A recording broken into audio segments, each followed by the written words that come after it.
ನಮಸ್ಕಾರ ವೀಕ್ಷಕರೇ, ಪಿಟಿವಿ ನ್ಯೂಸ್ ಕನ್ನಡಕ್ಕೆ ಸ್ವಾಗತ. ನಾನು ಚಂದ್ರಿಕಾ. ಗ್ರೇಟರ್ ಬೆಂಗಳೂರು ಪ್ರಾಧಿಕಾರ ಚುನಾವಣೆ ಮತ್ತೆ ಮುಂದೂಡುವ ಸಾಧ್ಯತೆ ಎದುರಾಗಿದೆ. ಆಗಸ್ಟ್ 31ರೊಳಗೆ ಚುನಾವಣೆ ನಡೆಸುವಂತೆ ಸುಪ್ರೀಂ ಕೋರ್ಟ್ ನೀಡಿದ ಗಡುವನ್ನು ಡಿಸೆಂಬರ್ 31ರವರೆಗೆ ವಿಸ್ತರಿಸಬೇಕೆಂದು ರಾಜ್ಯ ಸರ್ಕಾರ ಸುಪ್ರೀಂ ಕೋರ್ಟ್ ಮೆಟ್ಟಿಲೇರಿದೆ. ಮತದಾರರ ಪಟ್ಟಿಯ ವಿಶೇಷ ತೀವ್ರ ಪರಿಷ್ಕರಣೆ ಎಸ್ಐಆರ್, ಆಡಳಿತಾತ್ಮಕ ಸವಾಲುಗಳು ಹಾಗೂ ಚುನಾವಣೆ ಸಿದ್ಧತೆಗಳಿಗೆ ಹೆಚ್ಚಿನ ಸಮಯ ಬೇಕಿರುವುದನ್ನು ಸರ್ಕಾರ ತನ್ನ ಅರ್ಜಿಯಲ್ಲಿ ಉಲ್ಲೇಖಿಸಿದೆ.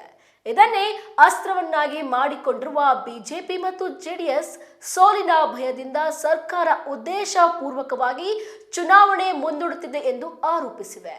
ಇದೀಗ ಸರ್ಕಾರದ ಮನವಿಯನ್ನ ಸುಪ್ರೀಂ ಕೋರ್ಟ್ ಒಪ್ಪುತ್ತದೆಯೇ ಅಥವಾ ಆಗಸ್ಟ್ 31ರ ಗಡುವನ್ನೇ ಮುಂದುವರಿಸುತ್ತದೆಯೇ ಎಂಬುದನ್ನು ರಾಜಕೀಯ ವಲಯದಲ್ಲಿ ತೀವ್ರ ಕುತೂಹಲ ಮೂಡಿಸಿದೆ.